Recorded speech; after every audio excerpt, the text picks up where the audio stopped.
নমস্কার, দেখছেন এবিপি আনন্দ, আপনাদের সঙ্গে আমি কুসুমিতা। শুরু করছে ফিল্ম স্টার, আর আজ ফিল্ম স্টারে আমার সঙ্গে রয়েছে টিম আবার প্রলয় 2। যারা রয়েছেন প্রথমে পরিচয় করিয়ে দিই। সুপার কাপ অনিমেষ দত্ত, শাশ্বত চট্টোপাধ্যায় রয়েছেন জুন মালিয়া, স্বাগত জানাই। রয়েছেন পরিচালক রাজ চক্রবর্তী এবং দেবাশিস মণ্ডল। আজকে অত্যন্ত বিশেষ একটা দিন, তার কারণ অবশ্যই আবার প্রলয় 2 নিয়ে আড্ডা তো হবে, তবে শুরুতেই যাকে অভিনন্দন জানাতে হবে পরিচালক হিসেবে তো বটেই, তবে বার্থডে বয় হিসেবে Raj, happy birthday. Thank you. বেশ, আমি অবশ্যই আড্ডায় ফিরি, শাশ্বততাকে দিয়ে শুরু করি। সুপার কাপ অনিমেষ দত্ত এবার হাত খুলে কাজ করতে পেরেছে? হ্যাঁ, হাত খুলে পা খুলে প্রায় হাড় খুলে যাচ্ছিল, কাঁধ খুলে যাচ্ছিল। এবারে অন্য লেভেলে মারপিট করিয়েছে আর কি। আচ্ছা, ওই ধরনের এবার একা তো নয়। হ্যাঁ, এবার তো আর একা নয়, আমার টিমটাও বেড়ে গেছে এবং টাস্ক ফোর্স এবং কাজে স্কেলটাও অনেক বেড়ে গেছে। আচ্ছা, তো যাদেরকে টাস্ক ফোর্সের মেম্বার হিসেবে সিলেক্ট করলেন অনিমেষ দত্ত, কি দেখে তাদেরকে সিলেক্ট করা হলো? আসলে অনিমেষ দত্ত তো সিলেক্ট করেননি, করেছেন রাজ চক্রবর্তী, বার্থডে বেবি। তো ও আমার মনে হয় কেন করেছে সেটা ও বেটার বলতে পারবে। রাজ? হ্যাঁ, গুড মর্নিং। অবভিয়াসলি আমার মনে হয় যে কারণ এবার অনিমেষ দত্ত যে টার্গেটে যাচ্ছে, যে মিশনটাই যাচ্ছে, সেই মিশনটায় মনে হলো যে অনিমেষ দত্ত আরও বড় একটু টিমটাকে আরও একটু পাওয়ারফুল করে নিই। এবং এবারে মিশনটা খুব স্পেশাল, কারণ ডাকাত ধরা, মানে ডাকাত ধরতে গেলে একটা বড় ডাকাতদের টিমও তৈরি করতে হবে। সেখানে অনিমেষ বলছে আর কি, ওরা দল বেঁধে গোল বাঁধিয়েছে, তো আমরাও দল বেঁধেই গোল বাঁধাবো আর কি, সো গোল দেবো ওদেরকে। তো সেক্ষেত্রে টিম তৈরি করতে গিয়ে সো খরাজদা, তার একটা ক্যারেক্টার আছে, তার একটা ব্যাক স্টোরি আছে, বা ওম আছে, দেবাশিস তো আছেই, সৌরসেনী আছে, এদের প্রত্যেকের একটা ব্যাক স্টোরি আছে, মানে কেন এসছে, কোথা থেকে এসছে, সেটা শোটা যখন দেখতে শুরু করবে তখন শুরুতেই বুঝতে পেরে যাবে আর কি। সো অনিমেষ দত্ত আরও পাওয়ারফুল, এবং সেক্ষেত্রে ডাকাতদের সঙ্গে এই লড়াই কিভাবে হবে তারই গল্প বেসিক্যালি। কারণ তুমি যদি দেখো রিসেন্ট টাইমস বা অনেকদিন ধরেই বাংলাতে প্রচুর ডাকাতি হয়। আমরা আগে ডাকাত বলতে যা বুঝতাম, এখনকার ডাকাতরা একটু পলিশড, এখন অনেক স্মার্ট, তারা টেকনো হয়ে গেছে আর কি। হ্যাঁ, মানে তোমার পাশে একটা ডাকাত দাঁড়িয়ে আছে, তুমি বুঝতেই পারবে না আর কি। হঠাৎ করে দেখলে তোমার কোমরের কাছে একটা বন্দুক লেগেছে, বলো চল গাড়িতে ওঠ। আর আগেকার ডাকাত ছিল কি, ঘোড়ায় করে আসে, দূর থেকে জানান, চিঠি নিয়ে আসতো, বড় বড় মোচ, মাথায় পাগড়ি বাঁধা, মানে ওরকম ভাবে আমরা দেখেছি, মানে সোলের ডাকাত বলতে যেটা বুঝি। বাট এখনকার ডাকাতরা যেটা করে, মেনলি হাইটেক ডাকাত, তারা ধরো বিয়ে বাড়িতে ডাকাতি করে, সঙ্গে তারা মেরেও দেয় হয়তো কাপলকে, এবং তার সঙ্গে সোনা গয়না লুট করে নিয়ে যায়। সেখানে থামে না, ওরা সোনা গয়নার যত দোকান আছে সব লুট করে আর কি। ম্যাক্সিমাম আমি রিসেন্ট টাইমস লাস্ট 2 মাসে দেখলাম বেঙ্গলেই প্রায় 7 থেকে 8খানা সোনার দোকান লুট করেছে আর কি। আর যে কোনো সোনার দোকানে লুট করতে যাচ্ছে দিনের বেলা, ওদের আবার অনেক ফান্ডা থাকে, এমন একটা দিনকে চুজ করে সেই দিনটাতে যাতে পুলিশরা, ওই অঞ্চলের যে পুলিশরা, তারা যাতে অন্য কোনো কাজে ব্যস্ত থাকে। তুমি দেখবে ওই অপারেশনগুলো, এবং অপারেশনটার আগে ওরা 1 মাস ধরে ওখানে রেকি করে, পুরো রেকি করে 1 মাস ধরে। আর যখন ওরা হয়তো বাইরে থেকে আসে, পুরো এটা টিম, হ্যাঁ, একে অপরকে চেনে না। ধরো 7 জনের একটা টিম আছে, এই 7 জন একে অপরকে চেনে না, একটা টিম মিশনে আসে, এবং এটা এদের মধ্যে একটা বড় প্ল্যান থাকে, আর পুরো জিনিসটা অপারেট করে জেলের ভেতর থেকে আর কি, বা অন্য কোনো স্টেট থেকে। আমরা রিসেন্টলি যে ঘটনাগুলো দেখেছি তাতে একদম এবং তুমি যদি আমাদের শট দেখো, ট্রেলারের মধ্যেও দেখো, তোমাদের দেখানো শটেরই রেপ্লিকা আছে, মানে যেভাবে তোমরা দেখিয়েছো, মানে সিসিটিভি ফুটেজ এক্স্যাক্টলি আমরা ওভাবেই শুট করেছি আর কি। সো এবারের অনিমেষ দত্তর সঙ্গে পাঙ্গা হচ্ছে যে এই ডাকাতদের, এবার এই ডাকাতরা অনেক স্মার্ট আর কি। সো অনিমেষ দত্ত স্মার্ট, রুদ্ধশ্বাস একটা ব্যাপার দেখার জন্য তো আমাদের আর কদিন অপেক্ষা করতে হবে। কিন্তু আমি জুনদির কাছে আসি। জুনদি, এই যে এখন সবাই মোটামুটি সোশ্যাল মিডিয়ার দৌলতে, সিনেমাই বলো আর সিরিজই বলো, সবাই কিন্তু একেবারে নিজের মতন এক একজন ক্রিটিক হয়ে রয়েছেন, সেলফ ক্রিটিক। বিরক্ত লাগে না? না, তো সব বিষয়ে সবাই সব জানি। হ্যাঁ, সবাই সব জানতা, সবাই সবকিছু বুঝে গেছে। মানে আমি 30 বছর প্রায় হতে চলেছে আমার টলিউড ইন্ডাস্ট্রিতে, বাংলা সিনেমা ইন্ডাস্ট্রিতে রাদার। আমি Shashwat will also agree with me, আমরা অতটা টেকনিক্যালি এখনো অনেক কিছু শেখার বাকি রয়ে গেছে, কারণ শেখার তো কোনো শেষ নেই। বাট আমার মনে হয় যে এখন সবাই সব কিছু জানে, মানে এডিট নিয়েও বলছে, ক্যামেরা নিয়েও বলছে, মিউজিকটা নিয়েও, যদি এরকম হতো ব্যাকগ্রাউন্ড স্কোরটা যদি একটু হতো। আমি তো খুব একটা সোশ্যাল মিডিয়াতে থাকি না, মানে এটা চিরকাল ছিল জানো। আমরা যখন রকে বসে আড্ডা দিতাম, আমরাও প্রত্যেকে ক্রিটিক ছিলাম, ঠিক এটা কি করলো দাদা, না, এটা বাঁ এখন- পাটা যদি এই শটটা, বলের কাছে হ্যাঁ, নিয়ে যেতে কিন্তু পারতো, ওই ক্রিস্টি- স্টেপ ফরওয়ার্ড করতে পারতো, একটা 6 হতে পারতো। না গো, এখন না, কিন্তু কিন্তু এখন সেটা এখন- ক্রিটিসিজমটা অন্য হ্যাঁ, একটা level এ চলে লেভেলে গেছে। চলে হ্যাঁ, গেছে, এখন- যেখানে ইটস নট মানে অল ক্রিটিসিজম ইজ গুড। না, I mean, আমার মনে হয় criticism এটা- ছাড়া এটা- তুমি healthy, but কিন্তু this is এখন this is যেটা not nice. একদমই তাই। এটা মনে হয় ক্রিটিসিজম নয়, এটা আমরা যার কথা বলছি এটা হচ্ছে কন্টেন্ট মেকার। প্রত্যেকটা এখন কি হচ্ছে এটা এখন সবটাই প্রফেশন হবে। content, কন্টেন্ট, সবটাই সোশ্যাল subject। মিডিয়ায় Yes. আমি কি করে এটা কন্টেন্ট তৈরি করব। প্রফেশন। না, এটা অপুদা একটা অদ্ভুত ইন্টারেস্টিং জিনিস, এটা নিয়েও একটা কাজ হতে পারে যে অদ্ভুত জিনিস, সেটা হচ্ছে যে নিজের content- আইডিয়া অন্য ডিরেক্টরকে দিচ্ছিস কেন? না, জাস্ট শেয়ার করছি যে কন্টেন্টটা কি হয় না, এখন যে কোনো জিনিসের মধ্যে ধরো তুমি আরো বসে আছো, আমি যদি খুব স্মার্ট হই তোমার আর ওর মধ্যে এমন কিছু করাবো, এমন কিছু বলাবো যেখান থেকে 4টে এমন কন্টেন্ট বেরিয়ে আসবে যেই কন্টেন্টগুলো হয়তো ভাইরাল হবে। যেমন আমরা বলি প্রলয় করার সময় আমাদের মাথার মধ্যে এটাও চলছিল, যেহেতু এটা সোশ্যাল মিডিয়ার যুগ, আমরা কিন্তু মাথায় রাখছিলাম যে কোন ডায়লগটা মিম হবে আর কোন ডায়লগটা ভাইরাল হবে। আচ্ছা, সো এগুলো কিন্তু স্ট্র্যাটেজির মধ্যেই পড়ে বিজনেস। এবার আমরা যদি করতে পারি তা অন্যরা কেন অন্যরা করবে না? একদমই বাট তাই। এটাও কিন্তু আছে। আর্ট, এটাকে অ্যাকসেপ্ট করে নেওয়া উচিত। হ্যাঁ, তবে প্রত্যেকটা জিনিসের একটা গন্ডি limits থাকা উচিত। থাকে। হ্যাঁ, গন্ডি একদম। থাকা উচিত, সেটা গন্ডি যারা ক্রস করে তাদের নিয়ে আমি আমি কথা বলতে চাই। দেবাশিসের কাছে এই জায়গায় আসি। দেবাশিস, বিতান রায়ের উর্দি নতুন কোন দায়িত্ব দিল? বিতান বোসের চরিত্রের যে মানে দায়িত্ব শুরু থেকেই অনিমেষ দত্ত, অনিমেষ স্যারকে রিপোর্ট করা। তো শুরুতে সুন্দরবনের যখন সিজন 1-এ সুন্দরবনের সমস্ত কেস স্টাডি করে তারপর সুন্দরবনে যোগ দেয়, অনিমেষদার সঙ্গে থ্রু আউট থাকে। এখানেও কন্ট্রোল রুমে বসে, আমি আর বেশি আর বলছি না, ওখান থেকেও রিপোর্ট করে এবং সমস্তটা রিসার্চ করে, সমস্তটা দেখে ও রিপোর্ট করে যাতে ওরা ফিল্ডে যাতে অপারেশনটা ঠিকভাবে করতে পারে। এখানে দেবাশিসের যে চরিত্রটা বিতানেরও না একটা সোসাইটির প্রতি একটা কমিটমেন্ট আছে অ্যাজ এ পুলিশ, মানে ওর এখানে আমরা গুড কপকেই দেখিয়েছি এবং সেখানে ওরও একটা ব্যাক স্টোরি আছে, মানে ধরো সিজন 1-এর ব্যাক স্টোরি নিয়ে আসছে ও সিজন 2-তে, এবং সেখানে গিয়ে ওর চরিত্রটা অসাধারণ, ব্রিলিয়েন্ট একটা। বেশ, আমাদের হ্যাঁ, অপেক্ষা করতে হবে আরো অসাধারণ। পাই কি। কিন্তু শাশ্বততা, মোটামুটি বাংলা কপ ফ্র্যাঞ্চাইজির ম্যাক্সিমাম দায়িত্বটাই তো এই মুহূর্তে তোমার কাঁধে বলা যায়। অনিমেষ থেকে শুরু করে সবর দাশগুপ্ত, ক্ষুদিরাম চাকি, তো অনিমেষ দত্তর ক্যারেক্টারের কোন জিনিসটা তোমাকে ট্রিগার করে, মানে যেটাকে তুমি এনজয় করো? অনিমেষ দত্ত হচ্ছে এমন একটা জিনিস, আমি শাশ্বত চট্টোপাধ্যায় হয়ে সমাজে যে যে কাজগুলো করতে পারি না, ও আইনের ভয়ে হোক, না, এই ডায়লগটা বলেই বলো। লোকে কি বলবে, সেগুলো সব আমার আশা আকাঙ্ক্ষা সব পূরণ করে দেয় অনিমেষ দত্ত। আমার ভেতরে যে মানুষটা সমাজে বেরোতে পারে না, সে পর্দায় বেরোয়। আর রিয়েলের মধ্যেও কিন্তু মিলেমিশে গেছে, কারণ ও বাড়িতে ওর নিজের স্ত্রী মৌয়াকে যতটা ভয় পায় এখানেও ততটাই ভয় পায় ও এটা অনিমেষ দত্ত শুধু নয়, এখানে সারা পৃথিবীতে যত দত্ত, রায়, মল্লিক, চক্রবর্তী। ব্যানার্জি, চক্রবর্তী, যেখানে যা আছে সবাই ভয় পায়। আচ্ছা, এটা চক্রবর্তীরা খুব ইন্টেনশনালি মানে জুন্দি এখানে বসিয়ে দিল, সেটা আমি খুব ভালোই বুঝতে পারলাম। কিন্তু জুন্দি এই অভিনয় থেকে এতটা দূরে কেন, মানে সেটা শুধু রাজনীতির কাজের জন্য? না, অভিনয় থেকে আমি খুব একটা দূরে নয়, খালি রিসেন্টলি 1 বছর যেহেতু পার্লামেন্টে রেগুলারলি অ্যাটেন্ড করছি সেই জন্য একটু অসুবিধা হচ্ছে, বাট ভেরি সুন আইল বি ব্যাক।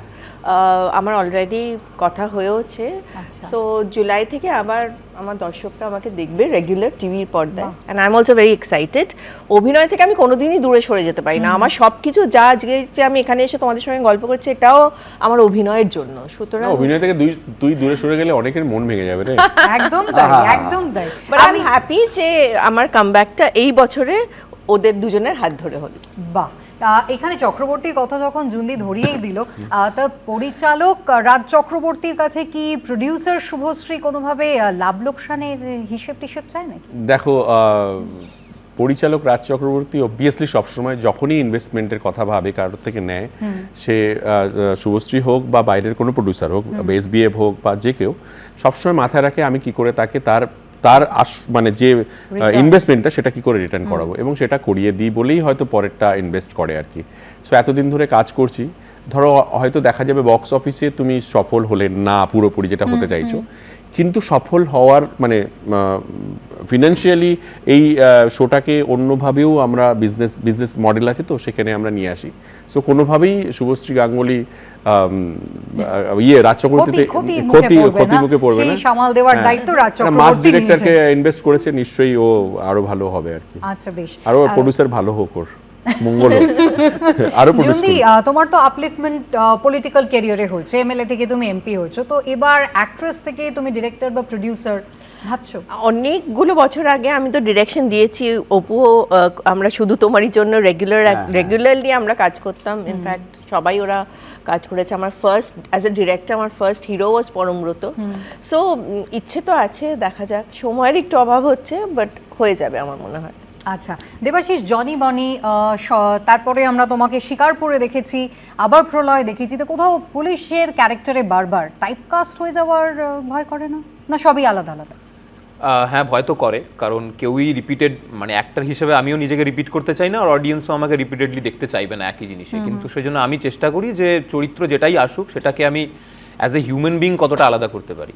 তো বাকিটা উত্তর দিতে পারবে ডাইরেক্টর প্রডিউসাররা যারা লিখছেন আমাকে নিয়ে ভাবছেন। কিন্তু হ্যাঁ, মানে আমার হয়তো ফিজিক এই সমস্ত কিছুর জন্য হয়তো পুলিশের চরিত্র বারবার আসে। ক্যারেক্টারে একটা বিশ্বাসযোগ্যতাও হয়তো তোমার তৈরি হয়ে গিয়েছে। তো অ্যাক্টর হিসেবে এটা আমার চ্যালেঞ্জ যে আমি কতটা আলাদা করতে পারি, এবং মানুষগুলো তো সব আলাদা, মানে পুলিশটা তো একটা কাজ, ওটা তো ডেজিগনেশন, ওটা তো চরিত্র নয়। তো আমি চেষ্টা করি চরিত্রগুলোকে যতটা আলাদা করার as an actor. Raj, ensemble cast নিয়ে যে কাজ করা, তো সেক্ষেত্রে ব্যাপারটা কি খুব চ্যালেঞ্জিং? আর চ্যালেঞ্জিং তো অবশ্যই আর কি। আর যাদের সঙ্গে কাজ করছি তাদের সঙ্গে যখন কাজ করি একটা ফ্লোরের মধ্যে, অ্যাজ এ ডিরেক্টরও আমার মধ্যে অনেক মানে ইমপ্রুভমেন্ট হয় এবং এনার্জিটা অনেক বেড়ে যায় আর কি। এবং যারা কাজ করে সত্যি সত্যি আমি খুব লাকি, মানে সে জুনিয়র আর্টিস্ট হোক, মানে সবে নতুন এসছে থিয়েটার থেকে, প্রচুর থিয়েটারের ছেলে মেয়েও আছে এই শোটাদের মধ্যে, এবং ধরো সিনিয়ররা রয়েছে, এবং সিনিয়র জুনিয়র মিলে, আর অপুদাদের মতো সিনিয়র যখন থাকবে, অপুদা খরাজাদের মতো, এরা সিনিয়রদেরকে এত প্যাম্পার করে, এত সাপোর্ট করে ফ্লোরে, এবং সেটাও দেখার মতো। এবং আমি অ্যাজ এ ডিরেক্টর ওটাকে কি বলবো, আমি সেটাকে এনজয় করি আর কি, ভালো লাগে। আর অ্যাজ এ আমি এটার জন্যই তো রাজ চক্রবর্তী তৈরি হয়েছে, বা এতদিন পরিশ্রম করেছে, বা আমরা যারা এই প্রফেশনে কাজ করি তুমি বুঝতে পারবে আর কি, যখন কাজে যাই না ওর থেকে আনন্দ আর কিছু হয় না। আমরা 45 ডিগ্রি টেম্পারেচার, 42 ডিগ্রি টেম্পারেচারেও আমরা কাজ করি, আর আমরা -ডিগ্রি টেম্পারেচারেও কাজ করি। যখন কাজ করি তখন আমাদের কাছে আর কিচ্ছু, মানে আমি কি কখন খাচ্ছি, কি জল আছে কি না, কোথায় শুচ্ছি, কোথায় থাকতে হবে, ইম্পর্টেন্ট হচ্ছে আমি অ্যাকশন কাট বলবো, আমি একটা গল্প বলবো, যে গল্পটা মানুষের জন্য আর কি, সেটাই ইম্পর্টেন্ট আর কি। একদম। আমি তোমাদের তিনজনের কাছেই একটা প্রশ্ন করব, সেটা হচ্ছে অতি সম্প্রতি আমরা দেখছি যে ফেস্টিভ সিজনে কোনো ছবি রিলিজ, সেটা নিয়ে নিজেদের মধ্যে একটা মিসআন্ডারস্ট্যান্ডিং তৈরি হচ্ছে। তাছাড়াও সবথেকে বড় সমস্যা হচ্ছে শো পাওয়া এবং হল পাওয়া, মানে তার থেকে কি কোথাও সেফ ওটিটি রিলিজ? অপুদা? আমার তো মনে হয় ডেফিনেটলি সেফার। আর ওটিটির আরেকটা প্লাস পয়েন্ট হচ্ছে, আমি সিনেমা হলে কি হয় যে আমি যে ছবিটা দেখতে চাইছি সেটা শো দিয়েছে রাত্রি 10:30টায়, আমার পক্ষে যাওয়া হয়তো সম্ভব না বাড়ি ছেড়ে। একদম তো ওটিটির বা সকাল 9টায়, একদম। তো ওটিটির সুবিধাটা হচ্ছে আমি আমার সময় মতো, আমি কত মানুষকে দেখি ফ্লাইটে, 2.5 ঘন্টার ফ্লাইটে ল্যাপটপটা খুললো, কানে গুঁজলো, সিরিজ চালু, পাশে বসে বসে আমিও মোটামুটি শুনতে তো পাই না, দেখতে দেখতে চলে যাই, টাইম পাস হয়ে যায়। এটা হয়, এটা খুব ভালো, টাইম পাস হয়ে যায়। হ্যাঁ, কি দেখছি, বাহ এই তো এটা অ্যাকশনটা ভালো, এই তো ভালো, ডায়লগ শুনতে পাচ্ছি না কারণ আমি তো নিয়ে যাইনি। তো এইটা একটা সুবিধে আছে, এবং সেটা দেখবেন, এটা একটা গ্যারেন্টি কোথাও আছে, মানে নিজের সময় মতো যেটা আমি পাচ্ছি সেটা তো সিনেমা আনফর্চুনেটলি এই জায়গাটা খুব ঘেঁটে আছে। একদম। কিন্তু কোথাও সেখানে বাংলা ছবির প্রতিও কোথাও একটা অনাস্থা তৈরি হওয়া, একটা ইনসিকিউরিটি, দেখো আশঙ্কা কি তৈরি হয়? অনাস্থা তৈরি হওয়া বা এটা সব জায়গাতেই আছে। দেখো ক্রিকেটে যদি দেখো, অভিষেক যে ব্যাটসম্যানটা খুব ভালো 100 করলো, সবাই খুব নাচানাচি করেছিল, আর দুদিন জাস্ট আউট হয়ে গেছে ফার্স্ট বলে। হ্যাঁ, তো ওকে নিয়ে সবাই বলছে তাহলে কি ওর ভবিষ্যৎ অন্ধকার বা এরকম। সব জায়গায় সব প্রফেশনেই কিন্তু আপ এন্ড ডাউনস থাকে। আমাদের প্রফেশনে, আমি বাংলা ইন্ডাস্ট্রির কথা বলছি, যেখানে সিনেমা বানানো হয়, ওয়েব সিরিজ বানানো হয়, টেলিভিশন শোজ হয়, সেখানে যারা কাজ করে তারা সবাই ক্যাপেবল, এবং তারা চেষ্টা করে যায় তার প্রফেশনের বেস্ট কাজটা করতে। যখন ফিল্মের ক্ষেত্রে হয় তখন কি হয় না, ডিস্ট্রিবিউশন একটা বড় পার্ট প্লে করে। আর আমি নিজে দেখেছি ডিস্ট্রিবিউটার যারা এক্সিবিউটার ডিস্ট্রিবিউটার, এরাই এই প্রবলেমটা তৈরি করে রেখেছে আমাদের মধ্যে। অ্যাকচুয়ালি ওরা সবসময় হিন্দিকে প্রায়োরিটি দেয়। ধরো একটা হলে শো লাগছে, ধরো একটা যে কোনো এক্স হলে, সেখানে একটা হিন্দি শো আসলে তাকে সেখানে হয়তো 20খানা শো দিচ্ছে, কিন্তু একটা বাংলা সিনেমা 2 বা 3টে আসলো, তাকে দুটো করে শো দিচ্ছে। সো এই যে জিনিসটা তৈরি করেছে, তখন কি হচ্ছে, যারা সবাই তো কাজ করছে, একটা সিনেমা বানাচ্ছে যখন, তখন ভাবছে আমি একটা ফেস্টিভ্যালে আসলে আমার পয়সাটা উঠে আসবে। কিন্তু আমি যদি একটা অন্য কোনো দিনে আসি, প্রত্যেক দিনেই ভিড়, প্রত্যেক শুক্রবারে একটা করে ছবি রিলিজ হয়, মানে ওটা দেখতে লাগে যে অকেশনালি হয়তো 3টে ছবি আসছে, অন্যান্য সময়ও কিন্তু 1টা 2টো করে ছবি আসতে থাকে, ঠিক। এবং এই প্রসেসটা সারা বছর ধরে হতে থাকে। বাট বাংলা সিনেমাকে বা বাংলা ভাষার প্রতি একটা না কোথাও ইনজাস্টিস করা হয়, কারণ আমরা বাঙালিরা না সোশ্যাল মিডিয়াতে বিপ্লব করি, কিন্তু সত্যি সত্যি যেটা কার্যক্ষেত্রে দরকার গিয়ে সেটা করি না উল্টে করি যায়। না করি না। চুন্ডি।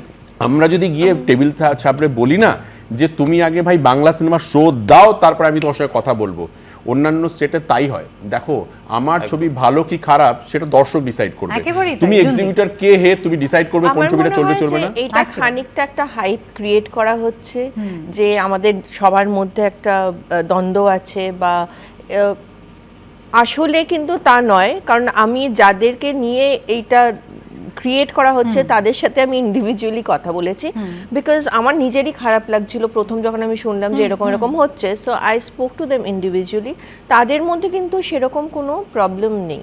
বাট এটা হতে পারে it's another angle of promotion, যে ছবি রিলিজের আগে এরকম একটা কিছু করে দাও যাতে লোকেরা আরো না না তুমি সেটা বলছো। এখন But এখন আমার- এইগুলো আর হয়তো ওয়ার্ক করে না এখন। দেখ আমাদের মধ্যে সবারই একটা বন্ডিং আছে, কিন্তু কিন্তু সব সত্যি সত্যি আমরা কিন্তু দেখেছি যে ইয়ার এন্ডেও কিন্তু একটা রীতিমতো তোমাদের মধ্যে একটা অশান্তি তৈরি অশান্তি- হয়ে গিয়েছিল, একটা মিসআন্ডারস্ট্যান্ডিং এর But জায়গা এখন তৈরি মনে হয়ে হয় গিয়েছিল। এটা এখন অনেকটাই হয়ে হয়তো যাবে, সামাল হ্যাঁ। দেওয়া গিয়েছে। আমি রাজের কাছে এই জায়গায় যাব, একেবারে ডিস্ট্রিবিউটরদের তুমি বলছো যে কোথাও একটা আমাদেরও বলতে হবে গিয়ে যে না বাংলা ছবি শো দিতে হবে, হল পেতে হবে ইত্যাদি, কিন্তু তারপরও একটা আর্থিক লাভের প্রসঙ্গও তো থেকে যায়। অবভিয়াসলি থাকে। দেখো যদি না তুমি হল পেলে তাহলে কি করে বুঝবে যে তুমি তোমার ছবি আর্থিক লাভ করবে কি করবে না? দেখো কেউ বলতে পারবে না সিনেমার ক্ষেত্রে রিলিজের আগে যে ছবিটা চলবে কি চলবে না, কিন্তু তুমি যদি ছবি চলার আগেই তুমি ডিসাইড করে নাও এই ছবিটা চলবে না, তুমি তাহলে তো তাকে মেরেই দিলে, মানে তুমি আমি তাকে একটা লাগা। ছোট্ট উদাহরণ দেবো, হ্যাঁ। ভূতের ভবিষ্যৎ একদম 4th উইক থেকে পিক আপ নিয়েছিল, তারপর হিস্ট্রি।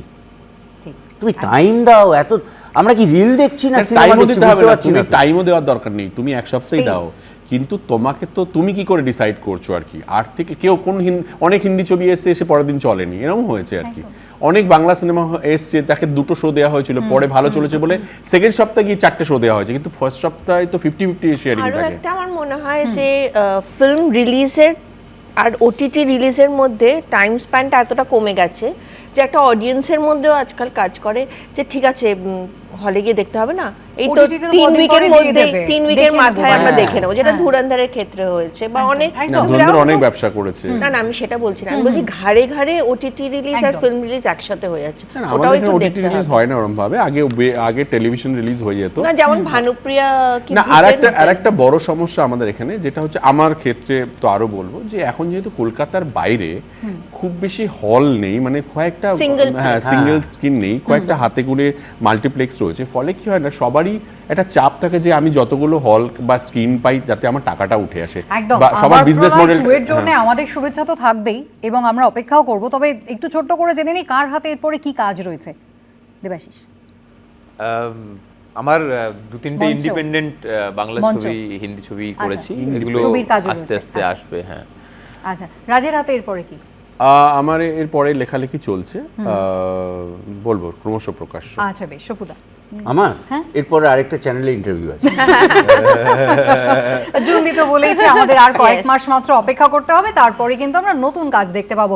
অবশ্যই সকলকে অনেক শুভেচ্ছা এবং ধন্যবাদ। আপাতত ফিল্ম স্টার এই পর্যন্তই। অন্যান্য সব খবরের জন্য আপনাদের চোখ থাক এবিপি আনন্দে।